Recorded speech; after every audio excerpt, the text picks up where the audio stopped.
একটু যাচাই বাছাই করে সঠিক সময়ে সঠিক সিদ্ধান্ত নেবে। একদিকে যেমন জন দাবিকে গুরুত্ব দেবে, সেই সঙ্গে তিনি যেন কোনো অন্যায়ের শিকার না হন সেটাও খেয়াল রাখা হবে। এই যে বিএনপিকে আসলে সঠিক সময়ে সঠিক সিদ্ধান্ত আসলে নেবে। ধন্যবাদ। প্রশ্ন হচ্ছে গত ৫-৬ মাসে আসলে সঠিক সিদ্ধান্ত বিএনপি কটা নিয়েছে, সেটা তো যথেষ্ট প্রশ্নের দাবি রাখে। দেখেন, আমরা ২৪-এর গণ অভ্যুত্থানের পরে কিছু মৌলিক দাবি করেছিলাম। তার ভিতরে একটা হচ্ছে যে চুপ্পুকে সরায় দেওয়ার ব্যাপারে, ৭২-এর সংবিধান সাসপেন্ড করবার ব্যাপারে, এবং আমাদেরকে বারবার বিএনপির তরফ থেকে বলা হয়েছে যে ধারাবাহিকতা নষ্ট হবে, পাওয়ার ট্রানজিশন যেটা হচ্ছে সেখানে অনিশ্চয়তা তৈরি হবে, দেশের অস্থিতিশীলতা তৈরি হবে, সুযোগকে কাজে লাগাবে, এগুলো বহু কিছু বলা হয়েছে। তো এখন প্রশ্ন হচ্ছে যে কি কি শুভ কাজ আসলে চুপ্পুকে দিয়ে করানো গেছে। জয় বাংলা দিয়ে শুরু করেছে, জিন্দাবাদ দিয়ে শেষ করেছে। এটা করার মধ্য দিয়ে কি সে আসলে বিএনপির কোনো লাভ করতে পেরেছে, অথবা বিএনপি কি ক্ষমতায় আসতো না? এটা চলে গেলে সে ক্ষমতায় আসতো। প্রশ্ন যেটা হয়েছে যে বিএনপির মধ্যে যে এই ক্ষমতা কাঠামোকে আমূলভাবে ঢেলে সাজানোর যে আকাঙ্ক্ষা, সে আকাঙ্ক্ষাতে যথেষ্ট ঘাটতি আছে। এবং সংবিধান সংস্কারের আলোচনাতে আমরা বারবার দেখেছি যে ৭১-এর যুদ্ধ, ৭২-এর সংবিধান, চেতনা, মানে যেই প্রোডাক্টগুলো আমরা আওয়ামী লীগের দোকানে সাধারণত বেচা বিক্রি করতে দেখি, সেগুলো বিএনপি যথেষ্ট লম্বা সময় বিক্রি করার চেষ্টা করেছে। তার ভিতরে চুপ্পু একটা আইটেম ছিল। দেখা প্রশ্ন, সাডেনলি চুপ্পুর কি এক্সপায়ার হয়ে গেছে? মানে এই মালটা ভ্যালিড ছিল, প্রোডাক্টিভ ছিল, কার্যকর ছিল, এখন যেহেতু মানে আম্রপালির সিজন শেষ, এখন এটা বিনে ফেলে দিতে হবে, এরকম কিছু কিনা? আমরা দেখলাম যে বিএনপির এমপি মন্ত্রীরা খুবই মজা পাচ্ছে যে চুপ্পু বিএনপির লিখে দেওয়া বক্তব্য পড়ছে, জিয়া পরিবারের প্রত্যেকের ফজিলত সে অত্যন্ত মানে মানে জিকিরের হালতে অত্যন্ত শ্রদ্ধা সম্মানের সাথে সে সংসদে বলছে, আওয়ামী ফ্যাসিবাদ বলতেছে, ১৭ বছরের গুম খুন নিয়ে কথা বলছে, এবং আমাদের মাননীয় প্রধানমন্ত্রী থেকে সবাই মুখে হাত দিয়ে মিচকি মিচকি হাসতেছে। মানে it could B a good political satire. কিন্তু প্রশ্ন হচ্ছে রাষ্ট্রকে আসলে স্যাটায়ারের জায়গা কিনা, রাষ্ট্র পার্লামেন্ট আসলে ফর সিরিয়াস বিজনেস। তো সেই জায়গাতে আমার মনে হয়েছে যে চুপ্পুর মতো একটা সো লো ইন্টেগ্রিটি মানুষ, যাদের আসলে কোনোদিনই পাবলিক অফিস বিয়ার করার কথা ছিল না, তাদেরকে রাষ্ট্রের সবচেয়ে হাইয়েস্ট অফিস তাকে দেওয়া হয়েছে। It's a shame for the country. In fact এটা আমার ন্যাশনাল ডিগনিটিকে সিরিয়াসলি আঘাত করেছে। এই ধরনের মানে অসভ্য এবং দুর্নীতিবাজ, যার moral deprivation is at the highest level, তাদের মতো লোকদেরকে এখানে রাখা, তাই একদিনের জন্য এটা রাখাটা সমীচীন হয় না বলে আমরা বোধ করি। এখন প্রশ্ন হচ্ছে বিলম্বে হলেও বিএনপি বোধ করছে এখন সরায় দেওয়া যায়, এবং এই ৫-৬ মাস সরায় দেওয়ার পিছনে আমার মনে হয় যে বিএনপির মধ্যে একটা জিনিস কাজ করেছে, আগামী নির্বাচন, কেয়ারটেকার সরকারের ৯০ দিন এবং ১-২ মাস এক্সট্রা লাগতে পারে, এই সময়টায় তার প্রেসিডেন্ট যেন থাকে। এর আগে সরাই দিলে যেটা হতো, কেয়ারটেকারের সময় কিন্তু প্রেসিডেন্ট চেঞ্জ করা লাগতো, কারণ তার ৫ বছরের মেয়াদ শেষ হয়ে যেত। অর্থাৎ আগামী নির্বাচনে মানে এমন একটা সময় চুপ্পুকে সরিয়েছে যেন ইয়াজউদ্দিন টাইপ সিচুয়েশন তৈরি হলে তার মাইম্যান থাকে, যেটা লাস্ট অপশন। আপনি জানেন কেয়ারটেকারের লাস্ট অপশন হচ্ছে যে প্রেসিডেন্ট দায়িত্ব নেবেন ইয়াজউদ্দিন সাহেবের মতো। তো বিএনপি হয়তো ওই অঙ্কটা করে থাকতে পারে আর কি। কিন্তু মোটা দাগে আমার কাছে মনে হয়েছে যে মানে বিএনপি কোনো সাংবিধানিক ক্রাইসিস যদি করবার চেষ্টা করে, কেয়ারটেকারের ইন্ট্রোভার্সন নিয়ে অথবা এই অপশনগুলো নিয়ে, যেটা পরবর্তীতে পার্লামেন্টে আলোচনা হবে, আমরা কমিশনে আলোচনা করেছি, সাকিব ভাই ছিলেন ঐকমত্য কমিশনে, কিন্তু আমরা একমত হওয়ার চেষ্টা করেছি যে এই বিচারকদেরকে বাদ দিয়ে, এতগুলো অধ্যায় বাদ দিয়ে, আমরা সরকারি দল, বিরোধী দল, তৃতীয় দল এবং সিভিল সোসাইটি মেম্বার সবাই মিলে একটা কমিটির ব্যাপারে একমত হতে পারি কিনা, যারা আসলে কেয়ারটেকার ঠিক করবেন। জি, ওই আলোচনা যদি একটু পরে যায়, যে মোহাম্মদ শাহাবুদ্দিনের বিচার, তার বিদেশ চলে যাওয়া, এই জায়গাগুলো নিয়ে প্রথম কথা হচ্ছে আর্টিকেল 51 যে স্টেটের যে অফিস অফ দ্য প্রেসিডেন্টকে যে প্রিভিলেজটা দিয়েছে, that is absolutely dedicated to undergoing the responsibility of the office. ওইটুকের জন্য যতটুকু দরকার, এতটুকু ক্ষেত্রে যদি সংবিধানের কোনো অ্যাপারেন্ট ডিসরিগার্ড হয়ে থাকে, সেটা অপরাধ আকারে, ইমপিচমেন্ট আকারে পার্লামেন্ট অথবা কোর্টে যাবে না। কি সেটা এক্সাম্পল দেই, ধরেন আমাদের 57(2)তে বলা আছে যে যদি সংসদ ভেঙে দিতে হয়, প্রেসিডেন্টের এখতিয়ার, সে ভেঙে দেবে, কিন্তু কিভাবে ভেঙে দেবে? প্রাইম মিনিস্টার তাকে লিখতে হবে, লিখিতভাবে লেখার পরে হচ্ছে সে সংসদটা ভেঙে দেবে। এখন ২৪-এর যে আমিরামির সংসদটা ছিল, যেটা জুলাইয়ের পরে চুপ্পু সাহেব ভেঙে দিয়েছেন, কোন প্রধানমন্ত্রীর চিঠির ভিত্তিতে? তাহলে এখানে অ্যাপারেন্টলি সংবিধান লঙ্ঘিত হয়েছে। আপনারা সবাই জানি যে ৬ তারিখে অ্যাটর্নি জেনারেল অ্যাপয়েন্টেড হয়েছে, ৫ তারিখে পতন হয়েছে, ৮ তারিখ পর্যন্ত দেশে কোনো সরকার ছিল না। অ্যাটর্নি জেনারেল কিভাবে অ্যাপয়েন্টেড হবে? আর্টিকেল 64 বলে দেওয়া আছে, প্রধানমন্ত্রীর অ্যাডভাইস ক্রমে সে এটা অ্যাপয়েন্ট করবে, প্রেসিডেন্ট করবে। তাহলে এখানে সংবিধান লঙ্ঘিত হয়েছে, কারণ ওই সময় দেশে কোনো সরকার ছিল না, প্রধানমন্ত্রী ছিল না। সংবিধানে বলা আছে যে কিভাবে কোন প্রসেসে আপনি 106 ট্রিগার করতে পারবেন। বলা হচ্ছে এটা একটা 106 এর সরকার, বিএনপি যেটা বলে, যেটার সাথে আমরা একমত না। তো 106 এর সরকার ট্রিগার করবে কিভাবে? রেফারেন্সটা office of the prime minister থেকে ট্রিগার করতে হবে, প্রেসিডেন্ট রেফারেন্সটা পাঠাবেন, ফাইন, সুপ্রিম কোর্ট সিদ্ধান্ত দেবে। সুপ্রিম কোর্টের চিফ জাস্টিস কিভাবে অ্যাপয়েন্টেড হবে, জাস্টিসরা হাইকোর্ট ডিভিশনের, অ্যাপেলেট ডিভিশনের কিভাবে অ্যাপয়েন্টেড হবে, প্রসেস বলা আছে। তো প্রাইম মিনিস্টারের অ্যাডভাইস লাগবে। তো এই প্রত্যেকটা প্রসেস তো সংবিধান মোতাবেক চুপ্পু লঙ্ঘন করেছেন। এখন কি তাকে ইমপিচ করা যাবে কিনা? কারণ সে শপথ নিয়েছিল যে কোনো সিচুয়েশনে সে সংবিধানকে সমুন্নত রাখবেন। আর্টিকেল 51 বলছে যে না, এই ডিউটি পালন করবার জন্য তাকে আপনি ধরতে পারবেন না, কারণ সে রাষ্ট্রের দায়িত্ব পালন করতে গিয়ে কাজগুলো করেছেন। কিন্তু আমাদের প্রশ্ন হচ্ছে এই সময়টাতে না, আমাদের মোটা দাগের প্রশ্ন হচ্ছে তার দুর্নীতির অভিযোগ আগের সেগুলো 51 সেফগার্ড করে না। অতএব সে, এবং ওই যে উনি দুদকে থাকা অবস্থায় অথবা বিচারক থাকা অবস্থায় অথবা এসালমের ক্যাশিয়ার থাকা অবস্থায় উনি যত আকাম কুকাম করেছেন, এই আকাম কুকাম আর্টিকেল 51 কাভার করে না। অতএব আমরা সরকারকে বলেছি যে আপনারা এইটার বিষয়ে সিরিয়াসলি তদন্ত করেন, অভিযোগগুলো সত্য কিনা। ওনার সেকেন্ড রেসিডেন্সি নিয়ে কোশ্চেন আসছে, মালয়েশিয়াতে, দুবাইতে, ছবিটির মতো আমরা দেখেছি, এগুলো সত্য কিনা আপনারা যাচাই বাছাই করে দেখেন। যদি হয়ে থাকে তাহলে এগুলো তো ফৌজদারি অপরাধ।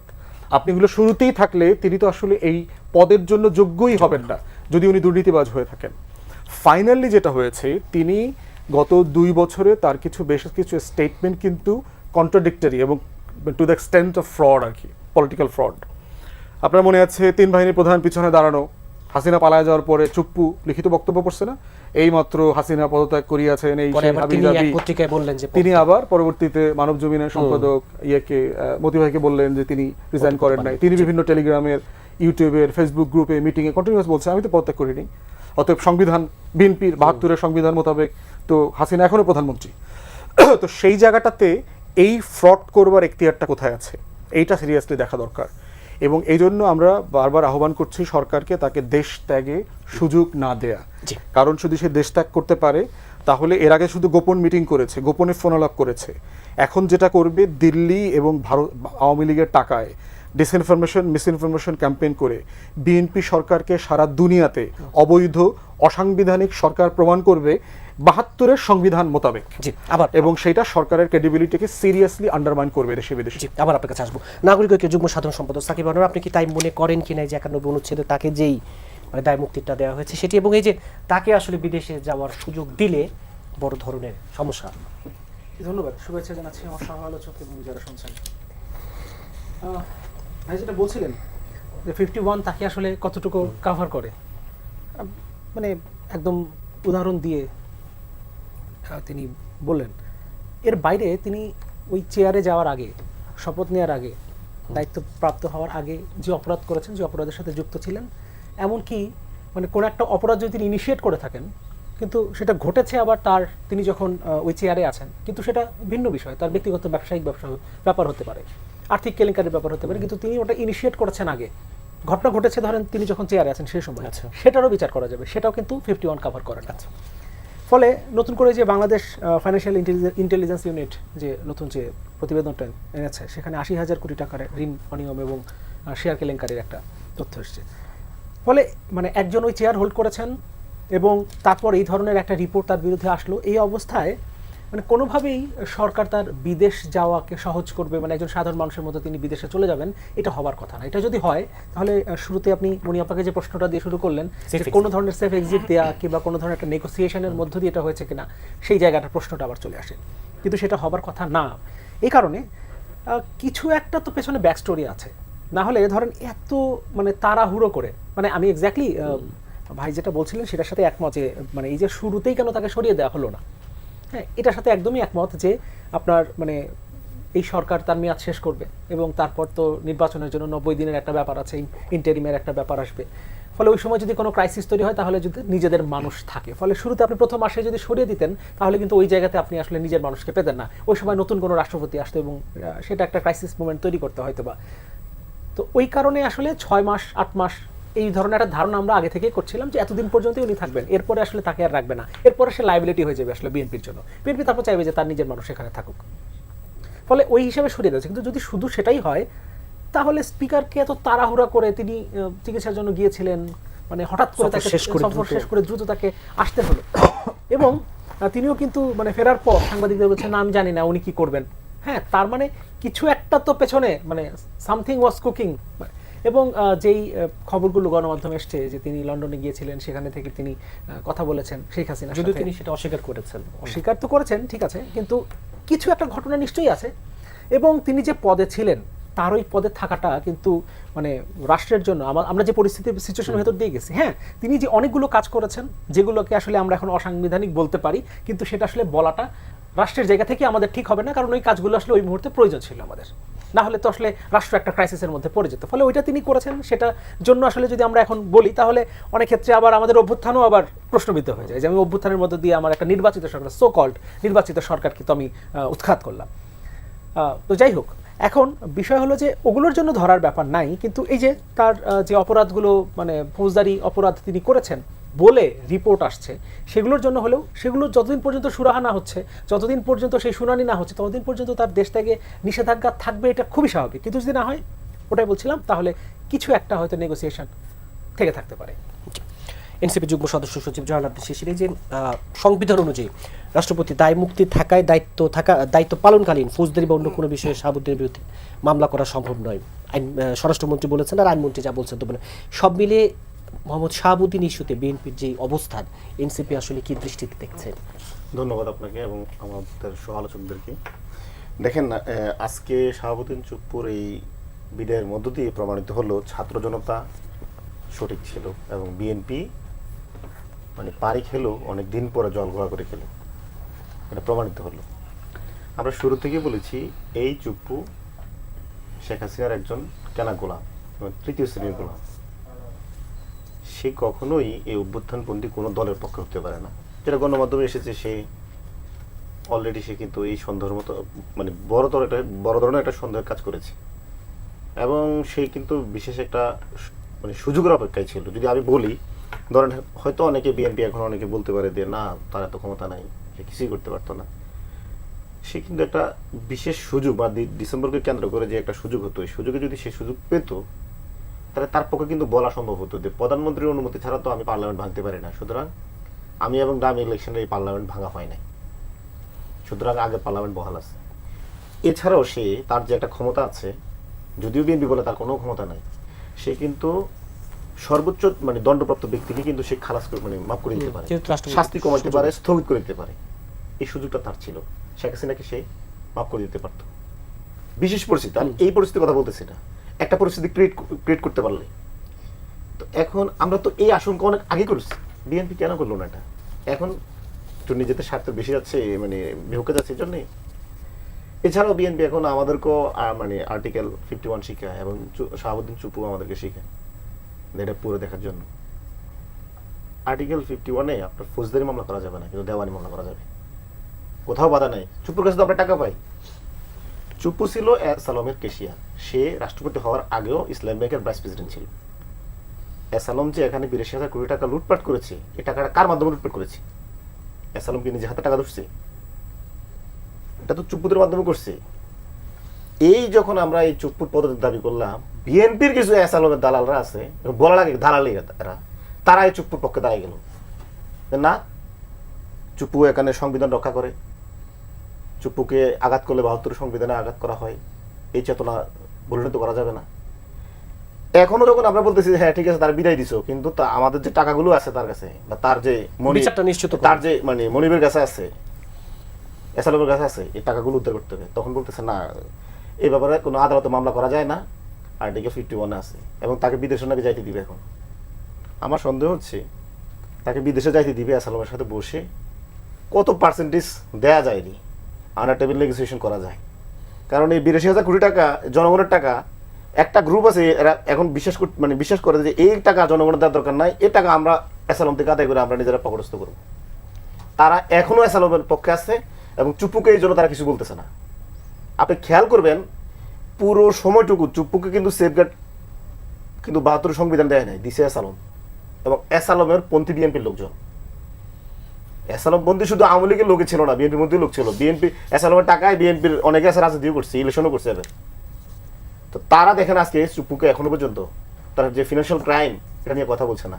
এটা তো আমাদের সংবিধানে স্পষ্ট আছে, আপনি ফৌজদারি মামলা ছাড়া বাকি সকল মামলা তার বিরুদ্ধে করা যাবে। তারপরে হচ্ছে সে যখন রাষ্ট্রপতি ছিল না তার আগের ক্রাইম কেন আর্টিকেল 51 থেকে আসবে কেন? সে যে রাষ্ট্রপতি হওয়ার আগে যে চুরিটা করলো তার এখন তো স্পেসিফিক তার বিরুদ্ধেও তো অভিযোগ আছে যে মালয়েশিয়া এবং দুবাইতে। তাহলে মোহাম্মদ শাহাবুদ্দিনের যদি কোনো বিদেশ যাত্রার প্রশ্ন আসছে সেটি এবং তার বিচারের দাবিতে এনসিপি কি কোনো কর্মসূচি দিয়ে মাঠে থাকবে কিনা?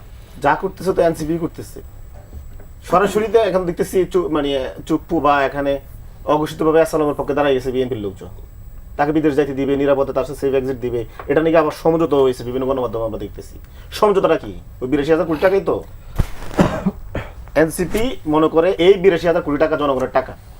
চুপ্পু এবং চুপ্পুর যে মনিব বা এসালমের গোলাম চুপ্পু তারা এই টাকা ফেরত দিতে হবে। এবং বিএনপি যদি এখানে কোনো ধরনের আন্ডার টেবিল নেগোসিয়েশন করে বা কোনো শিথিলতা দেখায়, আমরা মনে করবো বিএনপি এই টাকাগুলো তসরুপের সাথে বিএনপি দায়ী হবে, কারণ টাকাগুলো কিন্তু ফেরত লাগবে আমাদের। নিলুফার চৌধুরী মনি, এই যে কথাগুলো এলো যে মাই ম্যানকে রাখার সুযোগ পেতেই 6 মাস পরে, ওই 5 বছর পর যে নির্বাচন, সেই নির্বাচনে সুযোগটা পেতেই ঠিক এতদিন পরে এবং এই যে তলে তলে আসলে তার বিদেশ যাওয়ার, এগুলো একটু জবাব দেবেন। আর একটি কথা উল্লেখ করতে চাই যে জুলাই সনদ একটি বিষয় ছিল যে সবারই প্রত্যাশা ছিল তখন রাষ্ট্রপতি প্রধানমন্ত্রী ক্ষমতার ভারসাম্যের জায়গাটিতে, এই জায়গাগুলো নিয়ে বিএনপির আসলে এখন ভাবনা কি? তারা কি আগের জায়গায় আছে না চিন্তা ভাবনা বদল করার চিন্তা ভাবনা করছেন?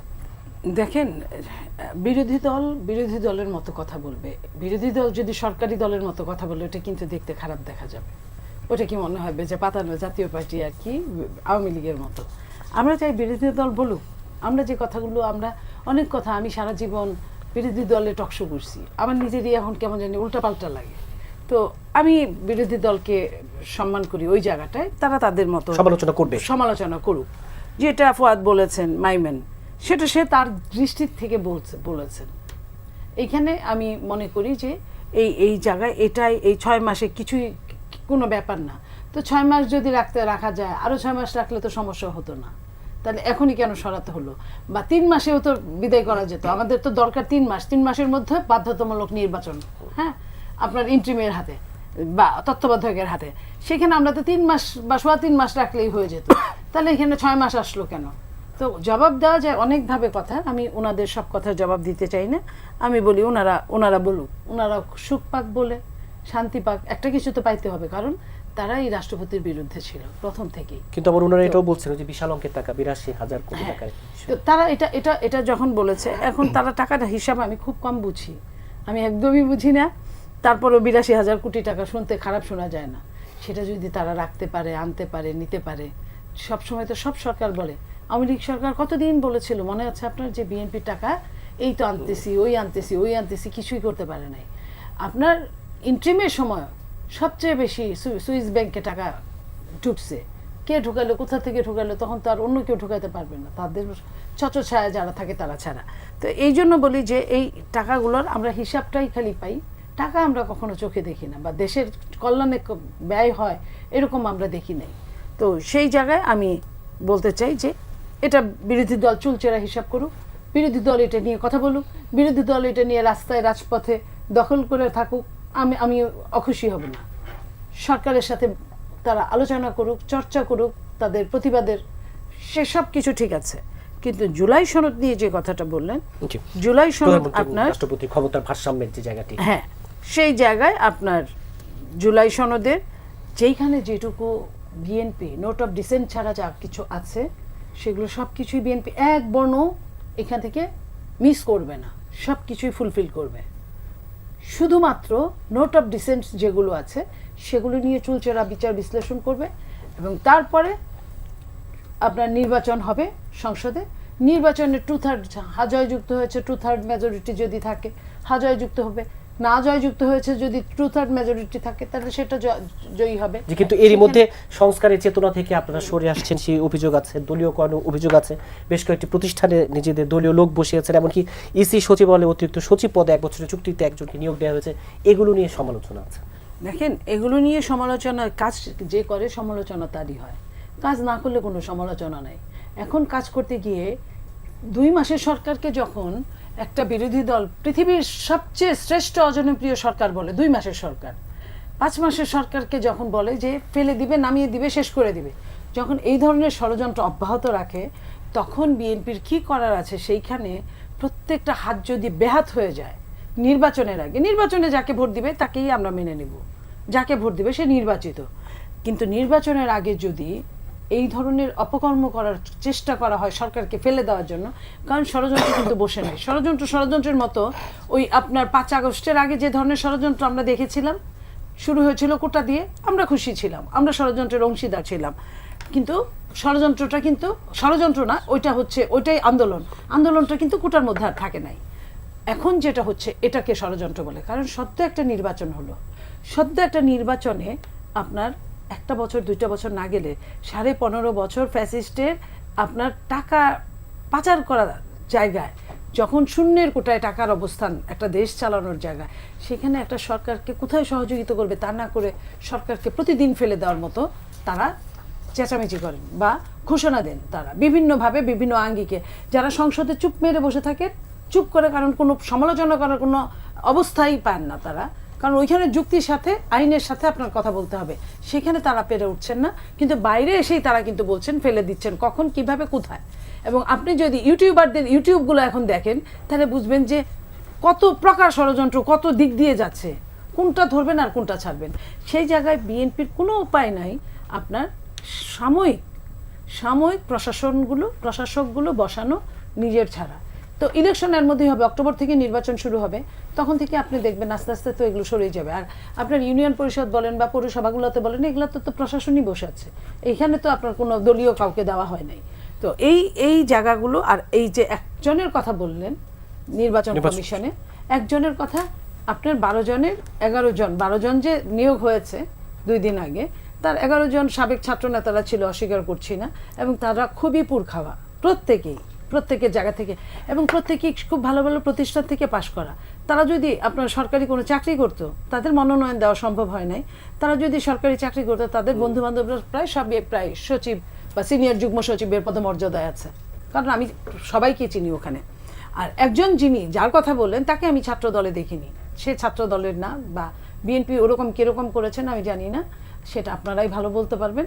এটা মনা হতে পারে, বা মনা আপনি কাকে বলবেন, আপনি প্রো বলবেন যে এই প্রোটা এখনো কিন্তু ঘাপটি মেরে কোনো একটা দলের লোকই বসে আছেন, কোনো একটা দলের লোকই, তারা প্রত্যেকটা প্রশাসনের একদম সিংহভাগ জায়গায় আপনি যে আমলাকে নিয়ে আপনার রাষ্ট্রপতির নাম আসে, তার ব্যাকগ্রাউন্ড কি বলেন তো, তার ব্যাকগ্রাউন্ডটা কি? সে সবসময় তো ভালো পজিশনে ছিল, 15 বছরও ভালো পজিশনে ছিল, তারপরে ইন্ট্রিমের সময় ভালো পজিশনে ছিল, এবং ইন্ট্রিমের সহযোগিতায় তাকে আবার ফেলানোও যায় নাই।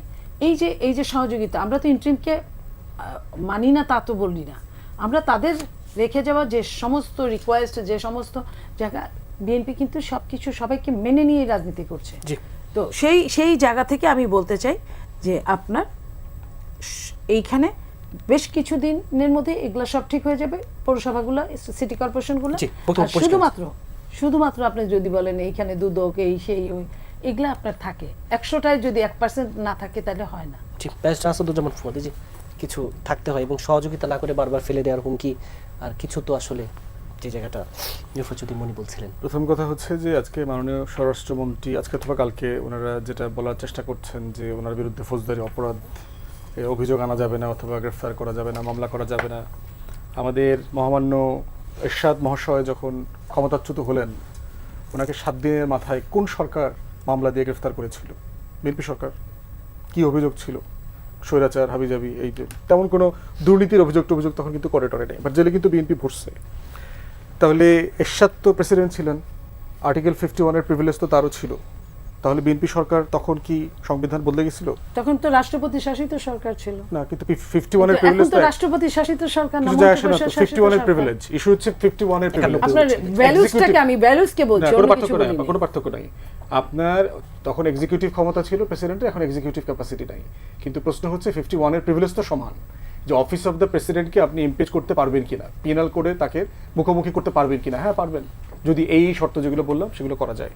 প্রশ্ন হচ্ছে এই ভ্যালুতে যদি বিএনপি একমত না হয়, তাহলে যেটা হচ্ছে বিএনপি এভিডেন্টলি গত 5-6 মাসে সংস্কারের বিপক্ষে দাঁড়াচ্ছে বলে মানে এভিডেন্স এবং পারসেপশন দুটাই তৈরি হচ্ছে। এইটা সমস্যা যেটা গড়াবে, এই যে আপা 12 জনের অ্যাপয়েন্টমেন্টের কথা বললো না, বিএনপির 31 দফাতে 8ম অথবা 9ম দফাতে আছে সাংবিধানিক, রাষ্ট্রীয়, সংবিধিবদ্ধ এই যে যত প্রতিষ্ঠান আছে, এই প্রতিষ্ঠানে নিয়োগের নীতিমালা করে মেধা যোগ্যতার ভিত্তিতে তারা অ্যাপয়েন্ট করবে। তারেক রহমান থেকে শুরু করে আপনার সিনিয়র সকল লিডারের, গত আওয়ামী লীগের আমলে এইরকম অসংখ্যবার আমরা বক্তব্য শুনেছি যে আওয়ামী লীগ যে নির্লজ্জভাবে দলীয়করণ করছে বিভিন্ন প্রতিষ্ঠানে, আমরা আসলে এগুলো বন্ধ করব, রোধ করব। যুগপৎ আন্দোলনে যেহেতু সাকিব ভাইরা আছেন, ওনারা নিজেরাও এই সংস্কার 31 দফার অনেক মিটিং ওনারা ছিলেন, এটাই কিন্তু বিএনপির স্পিরিট ছিল। এখন প্রশ্ন হচ্ছে কি, দলের লোক কোথাও অ্যাপয়েন্ট করা যাবে না? যাবে। নীতিমালাটা করলেন না কেন? আবার অনেক প্রতিষ্ঠানে বাংলাদেশে দেখেছেন সামরিক আমলাদেরকে দেওয়া হয়, কোথাও কোথাও বেসামরিক আমলাদেরকে দেওয়ার প্রচলন আছে। আমরা বারবার দাবি করেছি সংস্কারের স্পিরিট হচ্ছে যে কোনো প্রতিষ্ঠানের অ্যাপয়েন্টমেন্টের নীতিমালা করেন, নীতিমালা করে দিয়ে আপনি এটার অ্যাপয়েন্টমেন্ট প্রসেসটা ওপেন করে দেন। একজন বেসরকারি বিশ্ববিদ্যালয়ের শিক্ষক যদি মনে করে যে এখানে আবেদন করবার জন্য আমার যোগ্যতা আছে, সে করবে। একজন প্রবাসী বাংলাদেশি যদি মনে করে যে আমি এই ইন্ডাস্ট্রিতে আমেরিকাতে ব্রিটেনে কাজ করেছি, আমি এটা ভালো জানি, আবেদন করতে দেন। একজন সামরিক বেসামরিক আমলা সবাই আবেদন করুক না, আবেদন করবার পরে আপনি যোগ্যতার ভিত্তিতে তাকে ওখানে অ্যাপয়েন্ট করেন। এই যোগ্যতায় যদি দলের লোক আসে, আমার কোনো আপত্তি নাই তো, কিন্তু আপনি ব্ল্যাঙ্কেট, আপনি যে ব্ল্যাঙ্কেট দলের লোকদেরকে বসাচ্ছেন, আর আপা বললেন তাদের খুবই যোগ্য, কেন? তারা রাজপথে পোর খাওয়া, শিক্ষা থেকে শুরু করে সবই ভালো ভালো প্রতিষ্ঠান ঠিক আছে। তো আপা এখন যে অনেক পোর খাওয়া শিক্ষিত লোকদেরকে পার্লামেন্টে, ক্যাবিনেটে দেখতে পাচ্ছি, তো এই জন্য আশাবাদী হইতে পারতেছি না, মানে এটা আমার সমস্যা আর কি। তো সেই জায়গাতে আমরা বোধ করতেছি দলের লোক নেওয়াটা প্রবলেম না, প্রবলেম হচ্ছে আপনি রাইট লোক নিচ্ছেন কিনা। দেখেন বিএনপির সব অ্যাপয়েন্টমেন্টের সমালোচনা কি আমরা করেছি? বিএনপি যখন আইরিন খানকে জাতিসংঘের পার্মানেন্ট অ্যাম্বাসেডর করলেন, বাংলাদেশে কোন দল এটা সমালোচনা করেছে? প্রত্যেকই প্রশংসা। কিন্তু আইরিন খানের সাথে কি জিয়া পরিবারের একটা আত্মীয়তার সম্পর্ক আছে না? কেউ কি এটা রেজ করছে? করে নাই। কেন করে নাই? কারণ আইরিন খান নিজ গুণে, নিজ ক্যাপাসিটিতে আন্তর্জাতিকভাবে স্বীকৃত মানুষ। কিন্তু ডেপুটি যাকে দিলেন, সে তো বিভিন্ন কারণে কন্ট্রোভার্সিয়াল হয়ে গেছেন, গণমাধ্যম দখল করার পর্যন্ত অভিযোগ আসছে, ওনার ব্যাপারে লেখালেখি হচ্ছে বিভিন্ন জায়গাতে, টেলিভিশনে শেয়ার হোল্ডিং ফোর্সফুলি কিনে নিচ্ছেন অথবা নিয়ে নিচ্ছেন। তো সেই জায়গাতে একজন ক্যারিয়ার ডিপ্লোম্যাটকে ডেপুটি করতেন। আপনার সকল অ্যাপয়েন্টমেন্টের ব্যাপারে এই জন্য দেখবেন আমরা কিন্তু এই কথা বলি নাই। আমরা যেটা বলছি, বিএনপি যেখানে ভালো অ্যাপয়েন্ট, যেমন অ্যাটর্নি জেনারেল অ্যাপয়েন্ট করেছেন কাজল ভাইকে, আমরা তো এটা সমালোচনা করিনি। কাজল ভাই যোগ্য মানুষ, সিনিয়র আইনজীবী, জাতীয়তাবাদী মানুষ, অন্য দল করলে আমরা বোধ করি এটা কারেক্ট অ্যাপয়েন্টমেন্ট, কোনো সমস্যা নাই আমাদের। কিন্তু আপনি বাংলাদেশ ব্যাংকে এনে যাকে বসালেন, অথবা আইসিটির একজন ভেরি কোয়ালিফাইড, ট্যালেন্টেড, এক্সপিরিয়েন্স একজন চিফ প্রসিকিউটরকে সরাই দিলেন। দুদকের পুরো জাতীয়তাবাদী ম্যাডাম জিয়ার সাথে কাজ করা মানুষ চেয়ারম্যান ছিলেন, ওনাকে সরাই দিলেন। খুবই মানে ম্যান অফ হাই ইন্টেগ্রিটি, ওনাকে সরাই দিলেন। কেন সরাই দিলেন? তাহলে আমরা কিন্তু ব্ল্যাঙ্কেট সব কিছু সমালোচনা করছি না, কারণ বিএনপিকে আমরা সবাই মোটা দাগে গণ অভ্যুত্থানের পক্ষে শক্তি মনে করছি। আমরা বারবার চাচ্ছি বিএনপি ভুলগুলো না করুক। আর গতকালকের অ্যাপয়েন্টমেন্ট মিলায়ে বিএনপি গত 5 মাসে 31 দফার 7টা-8টা দফা লঙ্ঘন করেছে। তাহলে এখন জুলাই জাতীয় সনদ না হয় বলছেন এটা অনন্ত প্রতারণার দলিল, it's a charter for eternal fraud, এটা আপনারা বলছেন, আপনাকে চাপায় দেওয়া হয়েছে। আপনারা বলছেন যে গণভোটের গণরায়, এটার ব্যাপারে আমরা একমত হই নাই, নোট অফ ডিসেন্ট ছিল, এটা ছিল সেটা ছিল। তাহলে 31 দফার উপরে তো আমরা আপনাকে চাপাই দেইনি, এটা আপনার দলের জিনিস, আপনারা নিজেরা তৈরি করেছেন। তাহলে সেটা 7টা-8টা দফা কেন আপনি 5 মাসের ভিতর লঙ্ঘন করলেন, 6 মাসের ভিতর লঙ্ঘন করলেন? তার ভিতরে একটা আপনার নিজেও মানে এইমাত্র রেফার করলেন, এই যে প্রশাসক নিয়োগ করা হবে না দলীয় ভিত্তিতে, এটা বিএনপির 31 দফাতে লেখা আছে, কেন করলেন? বিসিবি দখল করলেন, লেখা আছে 31 দফাতে যে আমরা দলীয় ভিত্তিতে কোনো স্পোর্টসের কোনো বডিতে লোক দেব না, কেন করলেন? আপনি যোগ্যতার ভিত্তিতে করেন না, এটাই তো আমাদের গত 20 বছরের লড়াই। তাহলে আমরা কেন দেখতে পাচ্ছি যে বিএনপির কাছে আমাদের যে প্রত্যাশা, গণ অভ্যুত্থানের যে প্রত্যাশা, সেটা আপনি কেন লঙ্ঘন করছেন? আপনার হিস্টোরিক প্রতিপক্ষ আওয়ামী লীগ রাজনীতিতে নাই, আপনি তো সুশাসন দিয়ে টার্মের পর টার্ম ক্ষমতায় থাকতে পারবেন, কারণ বিএনপির সমকক্ষ কোনো সাইজের রাজনৈতিক দল নাই। তাহলে আপনার কেন দুষ্টামি করা দরকার? কোনো প্রয়োজন ছিল না তো এগুলো করবার। আপনি সুশাসন দেন, ডেলিভার করার মতো দেন, তখন দেখবেন যে সবাই তো এই বিষয় নিয়ে প্রশংসা করবে। এখানে এবি পার্টি বলেন, এনসিপি বলেন, নাগরিক ঐক্য বলেন, কেউ তো হস্টাইল না। আবার যে বলছে যে থাবরায়া এরে ওরে গদি থেকে নামাইতে, কেউ নামানোর চেষ্টা করছে না। বিএনপিকে কোনো বিরোধী দল মানে টাইন্না হিচড়া আওয়ামী লীগের মতো নামানোর চেষ্টা করছে না, কারো ইচ্ছা নাই। তো এই জন্য আমরা শুধু চাচ্ছি আমাদের জনগণের প্রত্যাশাটা ডেলিভার করেন। হিস্টোরিক এই অপরচুনিটি শহীদ প্রেসিডেন্ট জিয়াউর রহমানও পায় নাই, যেটা তারেক রহমান পাইছে। এতটা সুসময় জিয়ার রাজনীতি করবার জন্য এই ধরনের সুসময় বিএনপির ইতিহাসে কোনোদিন আসে নাই। এটা যদি তারা মিস করে, that would be historical tragedy for BNP's politics. জি সাকিব আনোয়ার, আপনি কি মনে করেন কিনা বিএনপি আসলে বড় একটা সুযোগ হাতছাড়া করছে এবং এই যে সংস্কারের বিপক্ষে দাঁড়াচ্ছে, নিয়োগ সহ সামগ্রিক যে বিষয়গুলো নিয়ে কথা হচ্ছিল? হ্যাঁ, মানে এই ধরনের একটা পারসেপশন তো আসলে আছে যে মানে জুলাই সনদ কিংবা সার্বিকভাবে সংস্কারের একটা বিরুদ্ধে বিএনপির অবস্থান সরকারি দলের।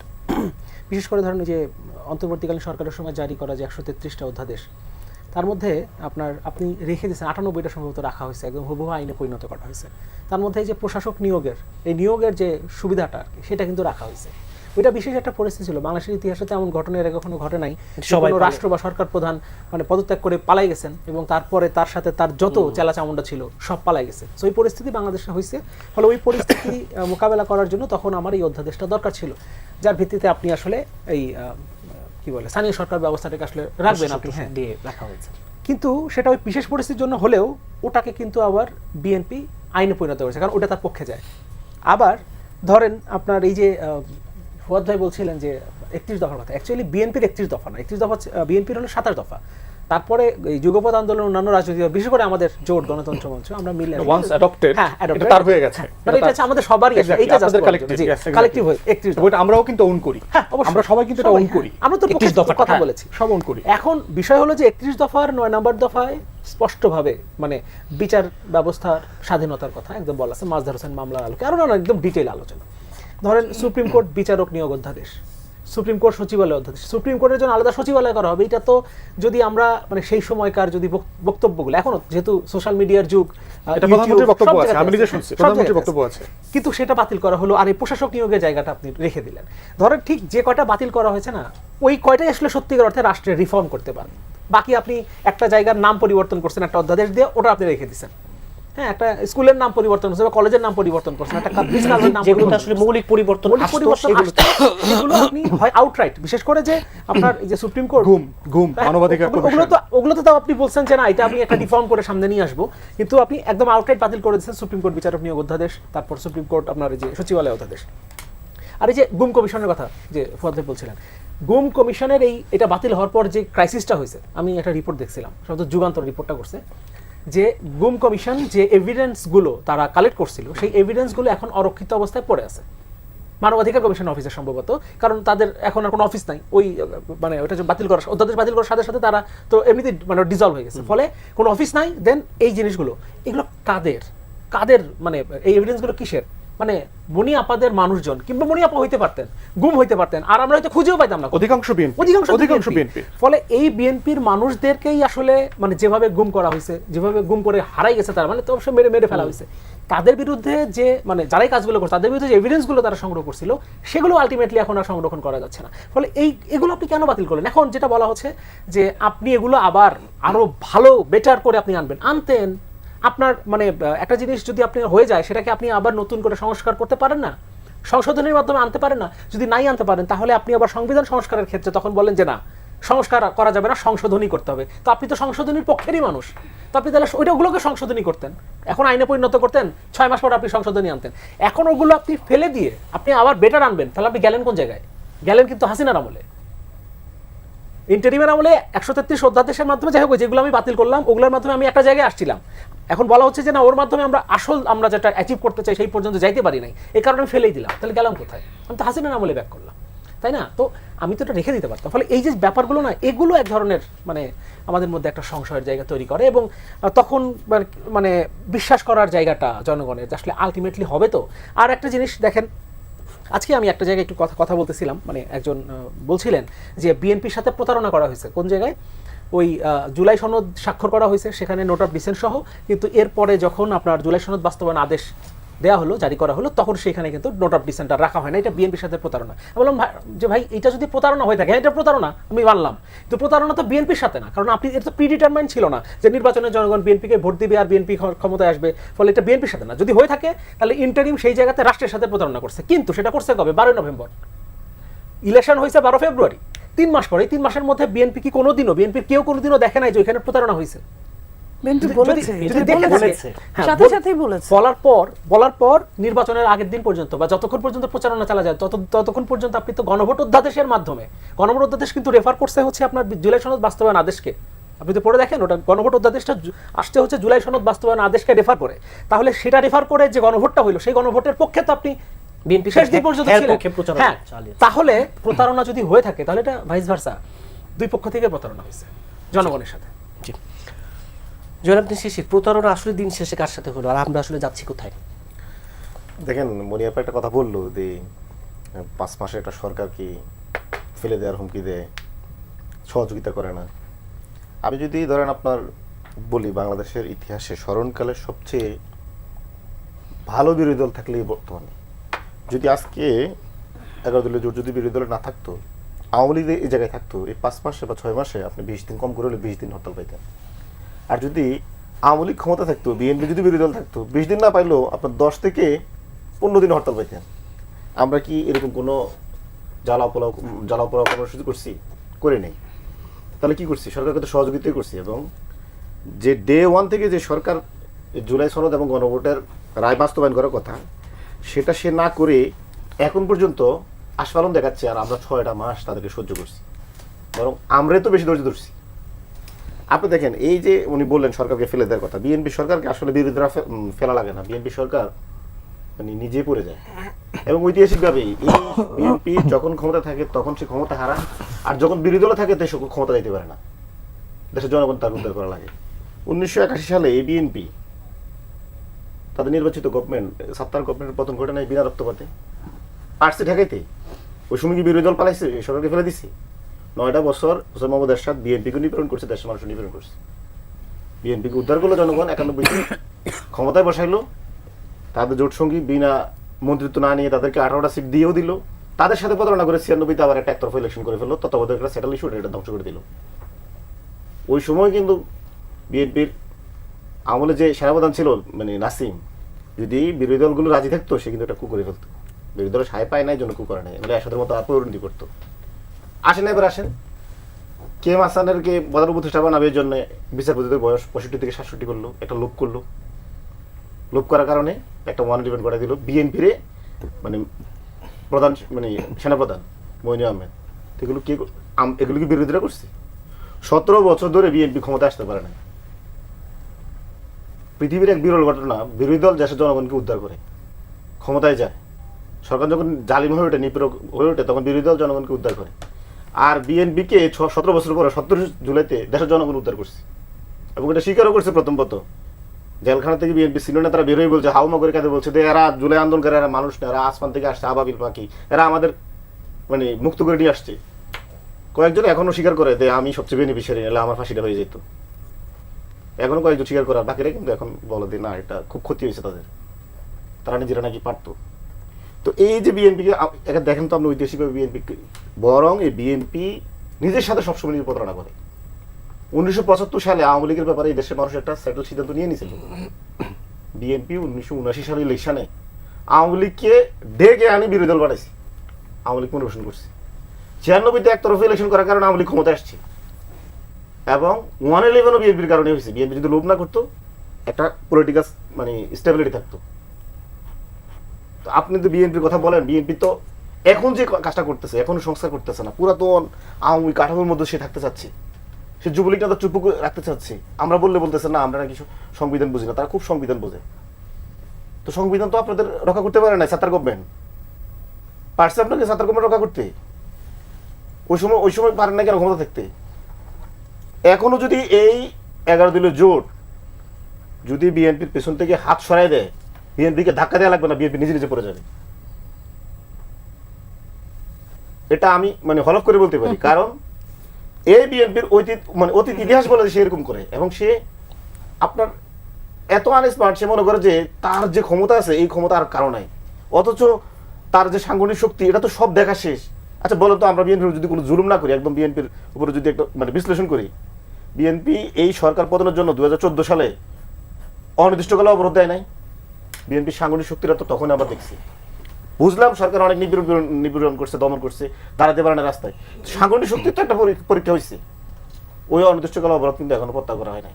এবার আসেন 24-এ আমি এবং দামি ইলেকশনে অসহযোগ আন্দোলন ঘোষণা দেয় নাই, পারছে সফল করতে। ওই অসহযোগ আন্দোলন কিন্তু এখনো চলে। এগুলো তো আমরা বলতে চাই না, তারপর বলা লাগে। ওনাদের যখন সংগঠনের মানে অহংকারটা দেখায় যে বিএনপি এত ক্ষমতাবান, এত বেশি আমাদের সাংগঠনিক শক্তি, তারপরে তো দুটো কর্মসূচি তো এখনো চলে। জি, কিন্তু জনাব শেষে 11 দলীয় তো ঐক্যে আমরা ভাঙন দেখছি, খেলাফত মজলিস বেরিয়ে গেছে, এই জায়গায় কারণ কি আসলে? 11 দলীয় ঐক্যে যেটা দেখছে অনেকের তো এখানে মানে নির্বাচনী একটা মানে জোট ছিল, কেউ কেউ মনে করতেছে নির্বাচন জোটের পরে আমাদের নির্বাচন যেহেতু শেষ, আমাদের নিজের মতো করে চলার সুযোগ রয়েছে। আমি তো মনে করি এটা স্বাধীনতা আছে। আবার যদি কোনো সময় সে মনে করে না জাতির প্রশ্নে আমাদের আবার এক হওয়া উচিত, সে হবে, সমস্যা নেই তো। জি, নির্বাচনের মনে যে 31 দফা 7-8টার মধ্যে আপনারা নিজেরাই লঙ্ঘন করেছেন, এত ভালো বিরোধী দল তো আপনারা পেতেন না। দেখেন একটা কথা বলি, এখানে আমাদের দুইজন ভাই যে কথাটা বললেন 31 দফা নিয়ে অনেক কথা বললেন। স্বরাষ্ট্রমন্ত্রী মহোদয় কি বলেছেন, 133টা অধ্যাদেশের যেগুলো গুরুত্বপূর্ণ কয়েকটা বলেছেন যে এগুলোকে আমরা চুলচেরা হিসাব করে আমরা আরো সুন্দর করে একটা অধিবেশনে 133টা অধ্যাদেশ বিল আকারে প্রকাশ করা একটা বিশাল ব্যাপার। তারপর আবার রাষ্ট্রপতির বক্তব্য আছে, বক্তব্যের উপর খোলা বক্তব্য আছে, সেই সব করে কিন্তু প্রথম অধিবেশন বলেছে যে আমরা একটু সময় নিয়ে করব। দ্বিতীয় অধিবেশনটা আপনারা জানেন যে এটা বাজেট অধিবেশন ছিল। আমরা 3 নম্বর 4 নম্বর অধিবেশনগুলো দেখি যে একটা করে হয় কিনা, এখানে কিন্তু কোনো লোকছাপা ছিল না, যেটা বলছে যে এগুলো আমরা করবোই। আর যেটা বলেছেন আমার ভাই যে আমিও গুম হতে পারতাম, হ্যাঁ আমাদের ইলিয়াস আলী ফেরত আসে না, তাদের বউ বোন যাদের গুম নেতা তারা কিন্তু মহান জাতীয় সংসদে প্রতিনিধিত্ব করছে। তো সেইখানে আমরা তাদের দিকে যখন তাকাই তখন কিন্তু আমাদের অবশ্যই মনে পড়ে আমাদের কষ্টগুলো।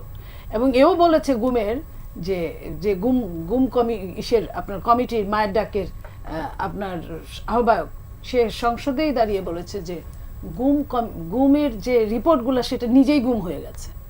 তো এটা কখন বলতে পারে একটা আমাদের দল করে দলের মধ্যেই আমাদের ভিতরে যদি কোনো অন্যরকম কিছু থাকতো তাহলে কিন্তু এই কথাগুলো বলা হতো না। বিএনপি কেন আরো আন্তরিকতা, আমরা অবশ্যই আন্তরিকতার জন্য আমি আবারও বলছি সময়টা কিন্তু 5 মাস আমরা সময়টা চেয়েছি, সময়টা কিন্তু 4.5 বছর না যে সময় আর নাই, আমরা করছি না, আমরা ফাঁকি দিয়ে চলে যাচ্ছি এই জিনিসগুলো। আমি আর আগে আপনার বললাম প্রশাসকদের নিয়ে যে রাষ্ট্র যেহেতু এখনো ষড়যন্ত্রের ঊর্ধ্বে না, প্রচুর ষড়যন্ত্র হচ্ছে সকালে বিকালে সন্ধ্যা রাতে, প্রত্যেকেই জানি এখানে আমরা যারা আছি। তো সেইখানে কোনো উপায় ছিল না নিজের মানে কাছের মানুষটাকে বাছা ছাড়া। আর এটা খুবই সাময়িক, এটা আপনার পার্মানেন্ট না, এটা সাময়িক। তো এই জিনিসগুলো বলার পরে যখন কথা আসে তখন সত্যি আসলে খারাপ লাগার কথা, কারণ বিএনপি নিজেই তো তার সমস্ত বিএনপি ওই 31 দফা সবগুলো বিএনপি দিয়েছে, এটা বিএনপি বলে নাই। বিএনপির নেতা জনাব তারেক রহমান উনি বলেছেন যে আমরা বেশ কয়েক বছর অক্লান্ত পরিশ্রম করে যুগপৎ আন্দোলনে যারা ছিলেন তাদের প্রত্যেকের মেধা এবং পরিশ্রম সবকিছু নিয়ে আমরা এই 31 দফা করেছি এবং প্রকাশ করেছে কবে 23-এ, যখন এনসিপি বলল, এনসিপি তখন হয় নাই, তারা বলেছিল যে আমাদেরকে নকল করে, তখন আমরা বলেছিলাম যে এটা 23-এ প্রকাশ করা, যখন আপনার ফ্যাসিস্ট রেজিমের মধ্যে প্রকাশ করা হয়েছে সাংবাদিক সম্মেলন করে। তো সেইখানে অবশ্যই আমরা আমাদের জায়গাটা মনে আছে, আমরা মনে রাখবো। এবং জনাব তারেক রহমান সাহেব উনি অত্যন্ত কথা এবং কাজের মধ্যে মিল রেখে কাজ করে, উনি যেটা বলেন এবং প্রত্যেকটা মুহূর্তে এই দেশকে নিয়ে দেশের মঙ্গলের জন্য চেষ্টা করছেন অক্লান্ত পরিশ্রম নিয়ে। প্রত্যেকটা জায়গায় কোথায় একটুখানি কমানো যায়, কোথায় একটুখানি ভালো কাজ করা যায়, এই সময়টায় উনি ব্যস্ত থাকেন। আপনি আপনারা বিরোধী দলের সমালোচনা করছিলেন, কিন্তু বিরোধী দল তো আপনাদের সর্বোচ্চ সহযোগিতাই করতে চাই, যে বলছিলাম যে এত ভালো বিরোধী দল তো জনাব শিশিরও বলছিল। আমি শোনেন, আমি তো বলি নাই, আমি প্রথমেই বলেছি বিরোধী দলের মতো কথা না বললে ভালো লাগবে না, সে আমার সাথে সুরে সুর মিলাবে এটা ভালো লাগবে না, সে আমার প্রতিবাদ করবে সেটাই আমি জানি, কিন্তু আমি না জানি যে আমি কতটা সমস্যার মধ্যে আছি, বিরোধী দল আমাকে কতটা রিলিজ দিয়েছে এটা ওনারা বলতে পারে, কিন্তু আমরা তো বুঝি যে রিলিজটা কোন পর্যায়ে গেলে কতটুকু কি হয়। আমি এইটুকু শুধু বলতে চাই, তারা যত রকম ভয়ভীতি দেখা, অত্যাচার করুক, কষ্ট দেখ, নির্যাতন করুক, তাদের বুঝতে হবে যে সংখ্যায় আমাদের চেয়ে তারা কম। এবং যখন আমাদের এই সুযোগে থার্ড পার্টি যাদেরকে আমরা সবাই মিলে বিতাড়িত করেছি তারা যখন আসবে, ওই প্রত্যেক দিন বাগে যেদিন ধরে ওই দিন কিন্তু আর কেউ যায় না, মনে করে যে এমনি এমনি কথা বলছে। সো তারা যেভাবে কথা বলছে প্রতিদিন আমাদেরকে ফেলে দিবে, সেইখানে কিন্তু আমরা মারা গেলে কিন্তু নিয়েই মারা যাব, কারণ এটাই স্বাভাবিক। আমরা যদি বিএনপি যদি তাদের পিছনে না থাকতো, এটাও ঠিক, আমরা স্বীকার করি যে আমাদের ছেলেরা সামনে ছিল, আমরা এই খুশিতে এই জুলাইয়ের যোদ্ধাদের আমরা সম্মান করি, আমরা প্রতি মুহূর্তে বলি, মনে রাখার চেষ্টা করি, কিন্তু এটাও তো সত্যি আমরা যদি পিছন থেকে না থাকতাম তো ওই সরকার যত বড় অত্যাচারী ছিল, এরকম ছাত্র রাজনীতিকে ভুলুণ্ঠিত করার উনি অনেক স্পর্ধা রাখে। উনি যদি জানতেন যে বিএনপি নাই সামনে, জামাত নাই সামনে, আরও কিছু নাই, তখন এই ছাত্ররা কিন্তু তাদের এই অবস্থাটা ধরে রাখতে পারতো না। তার মানে কি, আমরা একে অপরের পরিপূরক। আমরা একজন ওই যে বলে না যে 10 টাকা হওয়ার জন্য যার 9 টাকা আছে তার কিন্তু 1 টাকা দরকার পড়ে, ওই 1 টাকা ছাড়া হবে না। 1 টাকাও ভীষণ ইম্পর্টেন্ট যার 9 টাকা আছে, আবার যার কাছে টাকা নাই তার কাছেও 1 টাকা খুব ইম্পর্টেন্ট। সো আমরা তাদের মর্যাদা দিই এবং আমরা আশাও করি, আমরা অবার মর্যাদা আশা করি না, আমরা যেটুকু এইটুকু তারা বলুক। তারা তো এইটুকু কখনোই বলে না। গেল 1.5 বছর 2টা বছর তারা এমন শো করতো যে আমরা কিছুই না, আমাদের তারা সবসময় বাঁচিয়ে রেখেছে। এইটা যখন বলে তখন মনে হয় ওই যে কত বড় আমি কহে নকল হীরাটি, তাই তো সন্দেহ নয় ঠিক খাঁটি। এই যে কিংবা শৈবাল দিঘিরে বলে উচ্চ করি শির, লিখে রেখো 1 ফোঁটা দিলেম শিশির। যখন শিশির কণা বলে সাগরকে বা দিঘিকে, তখন কিন্তু অবাক লাগে। আমরা অস্বীকার করছি না যে ওই শিশির কণা নিয়ে কিন্তু একটা সাগর হয়, আমরা স্বীকার করি যে শিশির কণার প্রয়োজন আছে, কিন্তু শিশির কণা যখন দিঘিকে অবহেলা করে, তার তুচ্ছ তাচ্ছিল্য করে, তখন কিন্তু সংঘর্ষ অনিবার্য হয়ে যায়। সবাই তো সবসময় সব কিছু ধৈর্য ধরে সহ্য করে না। বিএনপি যে ধৈর্য ধরেছে নির্বাচনের আগ পর্যন্ত এবং এখন পর্যন্ত, নির্বাচনের পরেও বিএনপি কিন্তু কোনোখানে অহংকার দেখায় নাই। আমি একজন যেভাবেই হই, আমি একজন সংসদ সদস্য, আমি বহু বছর রাজনীতি করি, আমার কোন কথাটাই মনে হয় যে আমি অহংকারী? আমি নিজেকেই বারবার মনে করি যে ফলবান বৃক্ষ নুয়ে থাকে, আমি এটাই মনে করতে পছন্দ করি, আমি এটাতেই অভ্যস্ত। কিন্তু আমার সাথে যদি কেউ এসে খুবই খবরদারি দেখায়, গরম দেখায়, তখন হয় আমি হাসি, না হয় আমিও তো মানুষ, রক্ত মাংসে, আমারও তো রাগ হতে পারে। আপনি সারাক্ষণ আমার পিছনে বট বাহিনী লেলিয়ে দিবেন, সারাক্ষণ তারা গালি দিবে, আর সামনে থেকে আপনি বলবেন আপা না আপনি খুব ভালো, আমি তো জানি যে এর পিছনে কারা কর্তা ব্যক্তিরা। তো তারপরেও কিন্তু আমরা ধৈর্য ধরে থাকি। আমি তাই বলবো তাদেরকেও যে আপনারাও এই কথাগুলো মনে রাখেন। কেবল তো আসছে যে ইউনূস সরকার বলেছিল যে মাস্টার মাইন্ড কারা, ভুল তো খালি আমরা একা করি নাই, তারাও করেছে। পরেই কিন্তু কয়েকদিন পরেই কিন্তু সে ওই জায়গা থেকে সরে গেছে। আজকের মাস্টার মাইন্ড তারা নিজেরাও কিন্তু ওই জায়গা থেকে সরে গেছে। যাকে মাস্টার মাইন্ড বলেছিল সেও কিন্তু ওই জায়গা থেকে সরে গেছে। তো এই জন্য আমরাও জানতে চাই সত্যিকার মাস্টার মাইন্ড কে, আমরা জানতে চাই। কিন্তু এটা যখন প্রকাশিত হবে তখন হয়তো অনেক কিছুই থাকবে না। তার আগেই অনেক চেতনা বিক্রি শুরু হয়ে গেছে। যেভাবে যখনই চেতনা বিক্রি শুরু হয় তখনই আমরা ভীত হই, সন্ত্রস্ত হই। কারণ আমরা জুলাই বেঁচে থাকুক আমরা চাই, মনে প্রাণে চাই। জুলাই যোদ্ধারা থাকুক আমরা মনে প্রাণে চাই। এই যোদ্ধাদের আগামী প্রজন্ম, তার পরের প্রজন্ম মনে রাখুক আমরা চাই। কিন্তু তারা যদি নিজেরা না রাখতে পারে, আমাদের কি করার আছে? ব্যারিস্টার আসাদুজ্জামান ফুয়াদ, একটু প্রসঙ্গ বদল করতে চাই। তীব্র গ্যাস সংকটে ভুগছে দেশ। আমরা জানি এর আগে তেলেও, যদিও এটি বিশ্ব বাস্তবতা ছিল, কিন্তু গ্যাসের যে সংকটে এটি ভাসমান এলএনজি টার্মিনাল একটি বিষয় প্রশ্ন ভেবে রাখতে চাই। বাণিজ্যমন্ত্রী বলছেন যে খুব দ্রুত এই জ্বালানি সংকটের সমাধান নেই, এবং এর আগে এই যে জ্বালানি খাতে, সামগ্রিকভাবে জ্বালানি খাতে বিএনপি সরকারের কি মানে দূরদৃষ্টিতা বা বিচক্ষণতার ঘাটতি দেখেন কিনা? বিচক্ষণতা দুষ্টামি করার ক্ষেত্রে তো দেখতে পাচ্ছি না। জ্বালানি তেলের ঘাটতি আগের যে ফেজে আমরা ক্রাইসিসটা দেখেছি তখনও ক্রাইসিস ছিল না। অন্তর্বর্তীকালীন সরকারের যে পরিমাণ অর্ডার প্লেস করা ছিল তাতে মে জুন পর্যন্ত ডেলিভারি আমাদের ছিল। তাহলে ওই সময়টাতে এই লেভেলের পাম্পের লাইন ঘাটতি হওয়ার কোনো কারণ না, যৌক্তিক কোনো কারণ নাই। এবং এর রেজাল্ট হিসাবে দেখলাম শেষ দিকে আপনার 1 লক্ষ 2 লক্ষ মেট্রিক টন অথবা ব্যারেল যেটা আনা হয়, 2টা অপরিচিত কোম্পানিকে, একজন ইংল্যান্ড রেজিস্টার্ড আর একজন সুইজারল্যান্ড রেজিস্টার্ড, কোথাও কোথাও লেখায় পড়লাম তাদের ওয়েবসাইট পর্যন্ত নাই। এরকম অখ্যাত 2টা কোম্পানিকে এই মানে ডাইরেক্ট টেন্ডার সরকার তার অথরিটি, এক্সিকিউটিভ অথরিটি ইউজ করে দিয়ে দিয়েছে।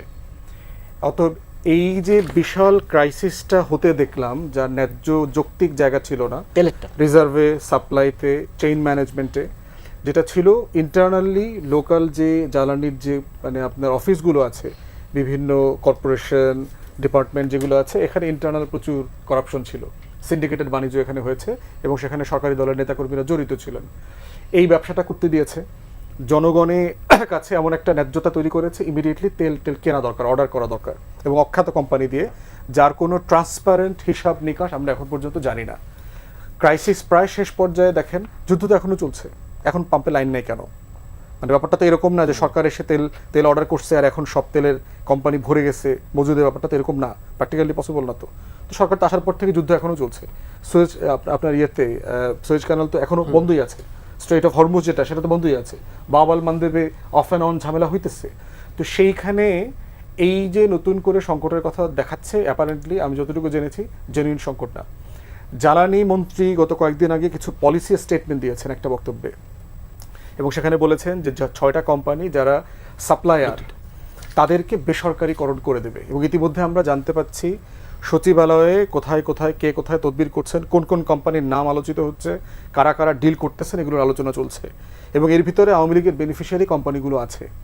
তাহলে আপনি কি আসলে পরিকল্পিতভাবে এই ক্রাইসিসটা তৈরি করছেন কিনা? যুক্তি দেওয়া হচ্ছে কি যে এই 6টা কোম্পানিকে রান করবার জন্য রাষ্ট্রের যে পরিমাণ সাবসিডি দরকার, রাষ্ট্রের বাজেট ক্রাইসিসের কারণে তারা সেই পরিমাণ দিতে পারছে না। দ্বিতীয়ত হচ্ছে যে ৬৭,০০০ কোটি টাকা আপনার বিভিন্ন রাষ্ট্রীয় কোম্পানির কাছে পাওনা হয়ে গেছে। এখন এইসব কারণে এটাকে বেসরকারীকরণ করে দেওয়া দরকার। এখন বেসরকারি যদি করে দেয়, ধরেন এই যে ৬৭,০০০ কোটি টাকা, এটা কিন্তু ব্যক্তির কাছে পাওনা না, রাষ্ট্রীয় প্রতিষ্ঠানের কাছে পাওনা। সে কি সুপ্রিম কোর্টের সচিবালয়ে লাইন কেটে দেবে? প্রধানমন্ত্রী অফিসের বিল পে করে না, এই জন্য কি লাইন কেটে দেবে কিনা? দেবে না তো। এখন প্রশ্ন হচ্ছে যে প্রাইভেট কোম্পানি আসলে এই টাকাটার কি হবে, কিভাবে রিজলভ হবে? আমাদের প্রোডাকশন কস্ট পার ইউনিটে ধরেন 13 টাকা, 14 টাকা, 17 টাকা পর্যন্ত সরকার সাবসিডাইজ করে, পার্সোনাল লেভেলে এটা 6 টাকা 8 টাকা দেয়, কমার্শিয়াল জায়গা থেকে টাকাটা সে উঠায় নেয়।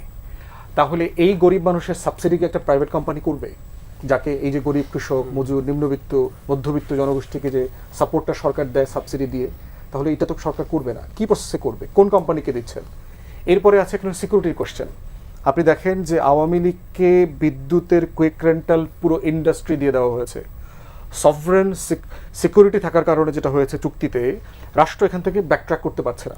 এবং দেখেন অন্তর্বর্তীকালীন সরকারও কিছু বাতিল করতে পারে নাই, চুক্তি প্রকাশ করতে পারে নাই। আদানিকে আমাদের এখনও টাকা দিতে হচ্ছে। শামীম ওসমানরা দুবাইতে বসে এখনও বাংলাদেশের ট্যাক্স পেয়ারদের টাকায় আমোদ ফুর্তি করছে, তারপরে নদীতে সমুদ্রে ঘুরে বেড়াচ্ছে। তো সেই জায়গায় এই জ্বালানি সেক্টরে যেটা বাকি আছে, গ্যাস, তেল, বিদ্যুতের বাকি অংশ, তাহলে এটাকে এখন বিএনপি অ্যালাইন্ড কোম্পানিগুলোকে আমরা বেচে দিব? মানে রাষ্ট্র কি তাহলে সবচেয়ে সেন্সিটিভ সিকিউর জায়গাগুলোকে কি আমরা প্রাইভেটাইজ করে দেবো? এরপরে কি আমরা জিম্মি হয়ে যাব এই কোম্পানিগুলোর কাছে? এই কোম্পানিগুলো তো রাষ্ট্রের হর্তাকর্তা হয়ে যাবে, মালিক হয়ে যাবে। আপনি পশ্চিমা দেশগুলোতে দেখেন, শুধুমাত্র চাইনিজ ইনভেস্টমেন্ট, বিগ কোম্পানিগুলো, টিকটক থেকে শুরু করে যে বিগ কোম্পানিগুলো আছে, আপনার আলিবাবা, আমেরিকা ব্ল্যাকলিস্ট করে দিয়েছে, শেয়ার মার্কেট থেকে ডিলিস্ট করে দিয়েছে, ইনভেস্টমেন্ট ফান্ড 2-3 দিনের নোটিশে সরায় ফেলতে বলছে। আপনার চাইনিজ কোম্পানির 5G investment European union, Britain থেকে শুরু করে বিভিন্ন দেশ বছরের পর বছর ঝুলায় রাখতেছে। এই দেশগুলো তো যথেষ্ট সলিড, এখানে ডেমোক্রেসি আছে, সরকার দেশপ্রেমিক, জনগণ সচেতন, ইনস্টিটিউশন স্ট্রং, সে সেফটি সিকিউরিটি বোঝে। আমার রাষ্ট্রের অবস্থা কি? আমি এই কোম্পানিগুলোকে যদি প্রাইভেটাইজ করে দেই, এটা যদি রং হ্যান্ডে পড়ে, তারপরে আমরা কি করব? কুইক রেন্টালের এক্সপিরিয়েন্স থেকে তো আমাদের শিক্ষা হয়েছে যে এটা করবার ঝুঁকিটা কি। এখন প্রশ্ন হচ্ছে এইসব সেক্টর রিফর্ম করা দরকার, এটা সত্য। কোথায় কোথায় চুরি ডাকাতি, আপনি এই দলীয় লোকজন, করাপ্ট মন্ত্রী মিনিস্টার বসায়া, ভারতের দালাল টালাল বসায়া, এইখানে দেশপ্রেমিক সিদ্ধান্ত তো দেখবার জায়গা আমরা দেখতে পাচ্ছি না। অতএব আগের আমলের এক্সপিরিয়েন্সে আমরা যেটা দেখতে পেয়েছি যে বিএনপি তেল, গ্যাস, জ্বালানি, বিদ্যুৎ, এই প্রত্যেকটা ব্যাপারে লেজে গোবরে সিদ্ধান্ত নিয়েছে। এবং এই সিদ্ধান্ত যেটা হয়েছে, বিএনপির বদনামি শুধু তৈরি করে নাই, বিএনপি সরকারের সুশাসন, পারফরমেন্স প্রত্যেকটাকে প্রশ্নবিদ্ধ করেছে। অতএব আমরা বোধ করছি এটাকে কোনোভাবে প্রাইভেট সেক্টরে দেওয়া যাবে না। সরকারের নিয়ন্ত্রণে থেকে কিভাবে এটাকে মডার্নাইজ করা দরকার, সেটা কিভাবে প্রয়োজনে পিপিপিতে যাওয়া যেতে পারে, পাবলিক প্রাইভেট পার্টনারশিপে যাওয়া যেতে পারে, পার্লামেন্টে এটা আলোচনা হওয়া দরকার, স্ট্যান্ডিং কমিটি করা দরকার, ড্রাফট করে সিভিল সোসাইটিতে ছেড়ে দেওয়া দরকার। যারা আমাদের দেশপ্রেমিক এক্সপার্টরা আছেন তারা কি বলেন, তাদের কথা শোনা দরকার। তা না করে যেটা হচ্ছে, এই যে সকল অলিগার্কের আলোচনা আমরা শুনছি, ওই জিকে শামীমের কাছে যাই রেলওয়ে বিক্রি করে দেওয়ার মতো অবস্থা আর কি, এই ধরনের ঘটনা ঘটলে কোনোভাবে দেশের স্বার্থ রক্ষা হবে বলে আমরা মনে করছি না। জি সাকিব আনোয়ার, এই যে তেল, গ্যাস, বিদ্যুতে নিজে গবরের অবস্থা করে ফেলছে কিনা, যে সংকটটা চলছে? কানাডিয়ান একজন লেখক, চলচ্চিত্র নির্মাতা নমি ক্লেইন, ওনার একটা বিখ্যাত বই আছে, the shock doctrine, the rise of disaster capitalism. Bangladesh হচ্ছে এর একটা মানে উৎকৃষ্ট উদাহরণ। মানে 2010 সালের যে কালো আইন, আমরা যেটা মানে বিদ্যুৎ এবং জ্বালানি দ্রুত সরবরাহ আইন, ইনডেমনিটি দেওয়া হয়েছিল যার মধ্যে দিয়ে। তো এখানে যে ব্যাপারটা হয়, যে ধরেন আপনি আসলে একটা ক্রাইসিস তৈরি করেন, কিংবা হয়তো কোনো ক্রাইসিস সত্যিকার অর্থেই তৈরি হয়, সেটা আপনি নিজে থেকে তৈরি করেন কিংবা তৈরি হয়, ওটাকে কেন্দ্র করে আসলে কিছু অর্থনৈতিক পুঁজি করা হয় আর কি, অর্থনৈতিক তৎপরতা শুরু হয়। ফুয়াদ ভাই যেটার কথা বলছিলেন যে একটা ক্রাইসিস হয়েছিল এবং তারপর আমরা হঠাৎ করে দেখলাম যে দুটো কোম্পানি, অখ্যাত কোম্পানি, যাদের ওয়েবসাইটও নাই, তাদেরকে আপনি আনার মানে তেল সরবরাহের দায়িত্ব দিলেন, জ্বালানি সরবরাহের দায়িত্ব দিলেন। ঠিক একই রকমভাবে কিন্তু 2010 সালের ওই কালো আইনটা হয়েছিল এবং তারপর আপনি ওই কুইক রেন্টাল বিদ্যুৎ কেন্দ্রগুলো আপনি মানে কোনো ধরনের কি বলবো মানে যে প্রকিউরমেন্ট অ্যাক্টটাকে আপনি মানে পাশ কাটিয়ে যাওয়ার সুযোগটা তৈরি করে দায় মুক্তি নেওয়া যায়। হ্যাঁ, তাই। তো ওই ধরনের বিষয়গুলো যখন আসলে আমাদের সামনে আসে তখন ভয়টা আসে, মানে আমরা পেতেই পারি। কারণ হচ্ছে আমরা যেটা বলছিলাম যে নমি ক্লেইন যেটা আসলে বলার চেষ্টা করেছেন, মানে কানাডিয়ান লেখক, কিন্তু ওটা আসলে বাংলাদেশ হচ্ছে, বিশেষ করে বাংলাদেশের জ্বালানি খাত হচ্ছে এর একটা প্রকৃষ্ট উদাহরণ।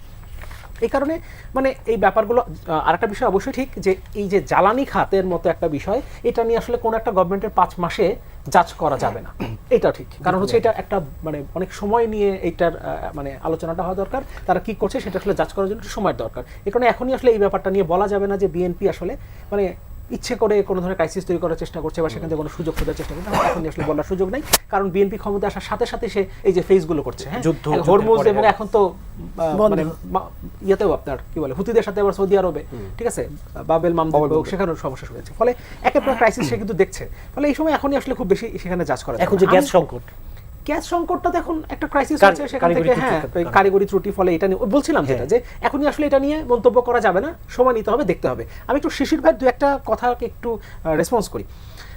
একদম প্রথমে তিনি যখন বলছিলেন আর কি মানে রাষ্ট্রপতির ব্যাপারে যে বিএনপি শেষ পর্যন্ত জল ঘোলা করে খেলো, এনসিপি কিন্তু জল যখন পরিষ্কার ছিল তখন খেয়েছে।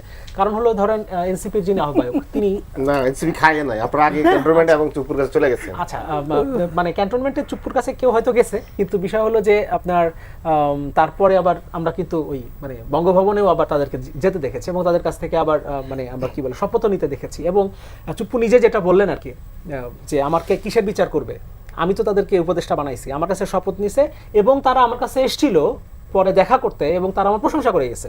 এটা তো এভিডেন্ট, মানে সে বলছে আর কি। যাই হোক, এখন সেটা তারা নিজেরা বলতে পারবে যে কোনটা ঠিক। আর ধরেন ওই এস আলমপন্থী বিএনপির লোকজন যদি চুপ্পুকে সেফ এক্সিট করে দেওয়ার চেষ্টা করে, তাহলে কি আবার এনসিপি এস আলমপন্থী কোন এনসিপি ছিল যে তখন আসলে তার কাছে যাওয়ার দরকার ছিল, তার মাধ্যমেই আসলে তারপরে শপথ নেওয়া দরকার ছিল, জানি না। আর একটা জিনিস একটু রিকোয়েস্ট করবো এনসিপির যে কোনো নেতার সাথেই যদি আরও কথা হয়, দেখা হয় সামনাসামনি, যে কোনো সময় আলাপ আলোচনায়, যে ভাই আওয়ামী লীগের ক্যারেক্টার নিয়েন না। সেটা হচ্ছে এই কারণে, একটু বলি ক্যারেক্টারটা এই কারণে, সময় কম। আচ্ছা মানে এই কারণে নিয়েন না, সেটা হলো যে ভাই এই অভ্যুত্থান আমরা বানাইছি, এই অভ্যুত্থান আমরা করছি, এই অভ্যুত্থান ভাই প্লিজ এভাবে বললেন না। কারণ আব্দুল কাদের কয়েকদিন আগে প্রথম আলোতে তো একটা সাক্ষাৎকার দিছে এবং সেখানে বলছে আসলে ভিতরে ভিতরে কি হয়েছে, কি অভ্যুত্থানের পক্ষে ছিল, কি অভ্যুত্থানের বিরুদ্ধে ছিল। এটা আর একটা বিষয় হচ্ছে যে আপনার ধরেন এই যে এখন বিএনপি সবচেয়ে বেশি আরামে আছে বিরোধী দল নিয়ে, এটা ঠিক না তো। এর আগে জাতীয় পার্টিও যখন বিরোধী দলে ছিল তখন আওয়ামী লীগও শান্তিতে ছিল এবং ওই আমি আর দামি সংসদের একটা রেপ্লিকা আমরা এখন আবার পার্লামেন্টে দেখি। জি জয়লাভ দে শিশির ছোট করে। না সাকিব ভাই যাতে বললো মানে চুপুর ব্যাপারটা দেখেন, আমাদের যারা মানে সিনিয়র পলিটিশিয়ান ছিল এবং যারা আমাদের মানে যাদের জন্য আমরা জুলাই আন্দোলন করলাম, যাদেরকে মুক্ত করার জন্য, তারা প্রথম মানে প্রতারিত হলো, বিভ্রান্ত হলো। আমি দুটো শব্দ বলবো, তো প্রতারিত এবং বিভ্রান্ত হলো। তারা আওয়ামী লীগ এস্টাবলিশমেন্টের কথায় তারা ক্যান্টনমেন্টে চলে গেছে। দ্বিতীয়বার তারা বিভ্রান্ত হলো, তারা যুবলীগ নেতা চুপুর কাছে গেছে। এবং তৃতীয়বার যে তারা একটা অনভিজ্ঞতার কাজ করলো, এত বড় একটা মানে সিনিয়র পলিটিশিয়ান যাদের মানে 50 বছর 60 বছর রাজনৈতিক অভিজ্ঞতা আছে, তারা বেগম জিয়ার মুক্তি চাইলে হচ্ছে যুবলীগ নেতা চুপুর কাছে। আচ্ছা আমার বলেন তো 36 জুলাই যদি না আসতো, এই চুপ্পু মানে জীবনে বেগম জিয়ার মুক্তি দিত? তাহলে সিনিয়র পলিটিশিয়ানরা এই কাজটা কেন করলেন? ওই সময় কি এনসিপি ছিল নাকি এনসিপির রোল ছিল না এনসিপি দাবিটা করছে? বরং আমাদের তো তখন অনেকটা মাইনাসই করে দেওয়া হয়েছিল। ওনারা নিজেরা সিনিয়র পলিটিশিয়ানরা মানে যোগ্যতা আন্দোলনের দলগুলো একটা সিদ্ধান্ত নিয়ে নিছেন, তারা এই সংবিধানের ভিতরে থাকবেন, এটা মেনে চলবেন, চুপুর কাছে সবকিছু করবেন। পরবর্তীতে যখন রাষ্ট্রপতি মানে পদত্যাগ দাবি হলো, বিএনপির একটা গ্রুপ গেল পদত্যাগের জন্য, এনসিপির গেল, সবাই গেল, বা ছাত্র জনতা সবাই গেল। বিএনপির হাইকমান্ড থেকে বলা হলো যে না, রাষ্ট্রপতির তারা পদত্যাগ চায় না। তখন রাষ্ট্রের স্থিতিশীলতার স্বার্থে নাহিদ ইসলাম অনেককেই বললো যে না, এই পদত্যাগ দাবিটা বিএনপি চাচ্ছে না, আমরা সবাই চুপ হয়ে যাই। যদি বিএনপি এই দাবির সাথে এগ্রি করতো তাহলে কি নাহিদ ইসলাম না করতো? তখন বিদ্যুৎ জ্বালানি খাত নিয়ে ছোট করে, বিদ্যুৎ জ্বালানি খাত নিয়ে যেটা আমি আপনাকে বলি, ধরেন শেখ হাসিনা বিদ্যুৎ নিয়ে একটা বড় ধরনের ক্রাইম করে চলে গেছে আমাদের কাছে। সে একটা ইন্টিগ্রেটেড গ্রিড করার জন্য সে মানে ইন্ডিয়া, নেপাল, বাংলাদেশ মিলে, যাতে আমাদের এই মানে এনার্জি যেটা মানে মানে এনার্জি সিকিউরিটি যাতে না থাকে। এবং এই ক্রাইম থেকে কিন্তু আমরা এখনো বেরোতে পারি না, যে আদানি চুক্তিটার কথা ভাই নিয়ে আসলে। এখন যে প্রাইভেট সেক্টরে আবার দিয়ে দিচ্ছেন, এটা আরেকটা ক্রাইম হবে। এবং ওনারা অনেকটা আমাদের সাথে এমন আচরণ করবেন ইস্ট ইন্ডিয়া কোম্পানির মতো, কারণ বিদ্যুৎ জ্বালানি সেক্টরের প্রতিষ্ঠানগুলো এত মাফিয়া, আপনারা এরা ক্রাইম করার আপনি 10 বছর পরে টের পাবেন কি ক্রাইমটা করে গেছে। এই যে সরকার যে ধরেন আপনার জ্বালানি সংকট বা যেগুলো আছে, এটাতে একটা সাস্টেনেবল সমাধান চায় না। প্রমাণটা হচ্ছে দেখেন, রিনিউয়েবল এনার্জি দিকে কোনো মনোযোগ দিচ্ছে না, অথচ ইরান আমেরিকার যুদ্ধের সময় বলা হয়েছিল রিনিউয়েবল এনার্জির জন্য ব্যাপক কাজ করতেছে। এখন পর্যন্ত আমাদের 1000 মেগাওয়াট রিনিউয়েবল এনার্জি হচ্ছে না। আমাদের পার্শ্ববর্তী দেশ ইন্ডিয়া, পাকিস্তান তারা কিন্তু ভালো আগাইছে। এখনো যদি সরকার চায় রিনিউয়েবল এনার্জি, যদি আমাদের যে সরকারি প্রতিষ্ঠানগুলোতে আছে 5 থেকে 7000 রিনিউয়েবল এনার্জি করা যেতে পারে, ওইদিকে মনোযোগ দিবে না। ফসিল ফুয়েল যেখানে কমিশন খেতে পারবে, হাতে একেবারে শুনে ওই জায়গায় বেশি মনোযোগ। বিদ্যুৎ জ্বালানি খাতে আসলে বিএনপি সবসময় একটা লেজে গোবরে অবস্থা করে ফেলে। দেখেন এখানে যেটা বলছে, অনেকেই অনেক কিছু বলছে। ফুয়াদ ভাইয়ের এই কথাটা আমি খুব কষ্ট পেলাম যে বিএনপি যখন দায়িত্ব নেয় তখনই একবার এই আমেরিকার সাথে ইরানের যে যুদ্ধটা হলো এতগুলো দেশ সহ, সেখানে কি করার ছিল যদি ওই সরকার নামতো। বিএনপি মন্ত্রী বারবার করে বলেছিল কি যে জ্বালানি যা আছে আমাদের 2-3 মাস চলবে। কেউ কিন্তু বিশ্বাস করে নাই। তারা কিন্তু কে বা কারা, এই যে ষড়যন্ত্রের কথা বললাম, কে বা কারা তাদেরকে লম্বা লাইন লাগাই দিল, মানুষ মারা গেল, মানুষ আহত হলো, মানুষ রাতে ঘুমালো ওইখানে। যখন যেই মাত্র কমিটি করলো 5 সদস্য, পরের দিন থেকে আপনি খেয়াল করেন কারো কোনো লাইন নাই, দামও বাড়লো, আর কোনো লাইন নাই। আবার এখন আবার যুদ্ধ শুরু হয়েছে। এটা কি বিএনপি জানতো? যেখানে যুদ্ধের কথা কি বলছে, আমেরিকাও বলছে, ইরানও বলছে যে যুদ্ধ শেষ, আর কিছু হবে না। আবার যে এটা 3-4 সপ্তাহ বেসরকারি খাতে হবে ছাড়া নিয়ে, বেসরকারি খাতে আপনার, আমি মনে করি যে উন্নত দেশগুলোতে আপনার প্রায় সবই কিন্তু বেসরকারিদের হাতে, কিছু সরকারি লোকরা ওটা মেইনটেইন করে। হঠাৎ করেই স্বাস্থ্যগত কারণ দেখিয়ে পদত্যাগ করেছেন মোহাম্মদ শাহাবুদ্দিন। এই আলোচনা আছে যে বিএনপির সাথে আসলে এক ধরনের সমঝোতার ভিত্তিতেই তার এই সিদ্ধান্ত কিনা, এবং এখন অভিযোগ করা হচ্ছে বিএনপিকে আসলে তাকে সেফ এক্সিট দিতে চাচ্ছে কিনা। বিএনপি কি আসলেই মোহাম্মদ শাহাবুদ্দিনকে সেফ এক্সিট দিতে চায়? ধন্যবাদ আপনাকে যারা শুনছেন এবং আমার সাথে যারা আছেন সবাইকে শুভেচ্ছা। দেখেন, বিএনপি বিচার বিভাগের উপর শ্রদ্ধাশীল। আমি যদি বলি যে ফ্যাসিস্টের সময় দেশনেত্রী বেগম খালেদা জিয়ার উপর যে ধরনের টর্চার করা হয়েছিল, বিচারের নামে প্রহসন করা হয়েছিল, তখনও বিএনপি কিন্তু বিচার বিভাগের নাম নিয়ে কিন্তু যে ধরনের কথা বলা উচিত ছিল বলে নাই, এবং সংবিধানকে সমুন্নত রেখে বিএনপি সব কিছু করতে চায়। আপনার বাংলাদেশে যে কথাগুলো হচ্ছে মহামান্য রাষ্ট্রপতিকে নিয়ে, সাবেক, তো সেইখানে উনি স্বাস্থ্যজনিত কারণে, অসুস্থজনিত কারণে দেশের বাইরে গিয়েছেন। এটা সত্যি যে উনি অসুস্থ, তো অসুস্থজনিত কারণে উনি ওপেন হার্ট সার্জারি রোগী, তার অনেক সীমাবদ্ধতা আছে। সেটার পরে উনি গিয়েছেন এবং এসে উনি পদত্যাগ করেছেন। তো সেইখানে ভেতরে কি, এটা আমিও জানি না, আপনিও জানেন না, এখানে বাকি 3 জনও জানেন না। আমরা অনুমান করতে পারি, এই যা গুঞ্জন। তো সেইখানে আমরা যেটা দেখব, সেই সাবেক রাষ্ট্রপতি মহামান্যের ওনার চিঠিটাকে আমরা যদি প্রাধান্য দিই, উনি অসুস্থজনিত কারণ দেখিয়েছেন এবং উনি এখন পর্যন্ত ওইখানে আছেন, বাসা ছাড়বেন হয়তো বা 2-1 দিন চলে গেছেন। তো সেই জায়গায় আপনার ওনার যদি মিনিমাম কোনো সমস্যা থাকতো, সমস্যা সৃষ্টি করতো, উনি বলতেন। উনি চিকিৎসার জন্য বিদেশেও যাবেন, এই ধরনের আলোচনা। চিকিৎসা যদি শেষ না হয় থাকে তাহলে যেতে পারেন। এর আগে আপনার ইন্টারিম সরকারের সময় আপনার হামিদ সাহেব প্রেসিডেন্ট, উনিও গিয়েছিলেন, ওনার নামে মামলা হয়েছিল, হুলিয়া হয়েছিল, বাট উনি যখন দেশে ফিরে এসেছেন দেখেন ইন্টারিম সরকার কিন্তু তাকে অ্যারেস্ট করেন নাই। হতে পারে বয়স্কজনিত কারণে, হতে পারে রাষ্ট্রপতির কারণে, বিভিন্ন কারণে। তো তারপরে এখন পর্যন্ত উনি কিন্তু অ্যারেস্ট হন নাই। ঠিক একই অবস্থায় এই রাষ্ট্রপতি বিচার বিভাগের জায়গায় কাজ করবে। যেমন ধরেন দুদকে অলরেডি একটা বোধহয় নোটিশ তার নামে হয়েছে, তো সেটা করবে। বিদেশ যদি যাওয়ার ওই ধরনের, যদি ওনাকে নিয়ে বিদেশ কাদের উপর নিষেধাজ্ঞা দেয়, যারা খুব সিরিয়াস আসামি, খুব সিরিয়াস, সে গেলে বিদেশে অনেক রকম খারাপ কাজ করতে পারে, সন্দেহের উপর যে দেশের বিরুদ্ধে কোনো চরম কিছু করতে পারে, এইসব কারণে নিষেধাজ্ঞা আসে। তো যদি তাকে এরকম মনে করা না হয়, উনি যদি কন্টিনিউ বিদেশে চিকিৎসা, যেটা উনি বলেছিলেন যে তার চিকিৎসা প্রয়োজন, যদি যান, সরকার দিতে পারেন। আমি বলবো না দিবেন, এটাও আমি শুনিনি, দিবেন না এটাও আমি শুনিনি। আমি বললাম দিতে পারেনের জায়গায় দিতে পারেন। আর যদি তার নামে কোনো মামলা মোকদ্দমা হয়, মামলা মোকদ্দমা শুধু সরকার করবে এমন না। এই যে আন্তর্জাতিক অপরাধ ট্রাইব্যুনালে আজকে তার ব্যাপারে অভিযোগ দায়ের হয়েছে, সেটাই আমি এটাই বলছি যে এটা যারা এতদিন এই রাষ্ট্রপতিকে নিয়ে যারা অনেক কথা বলেছেন তারাও করতে পারে। এখন সেটা দেখবে বিচার বিভাগ, দেখবে আইনের অনুশাসন। তো সরকার যেটুকু করবে আইনের ভেতর থেকে যতটুকু করা যায় একজন রাষ্ট্রপতি হিসেবে হয়তো সেইটুকু সরকার করতে পারে। এই কথাটা বলা হয় যে বিএনপির যতদিন তাকে দরকার ছিল মানে প্রয়োজনে ব্যবহার করেছে, এখন প্রয়োজন শেষ। এই বিষয়ে দেখেন বিএনপি দায়িত্ব নিয়েছে রাষ্ট্রের প্রায় 6 মাস হয়ে যাচ্ছে, 5 মাসের ঊর্ধ্বে। তো প্রায় 6 মাসের মধ্যে পড়েছে।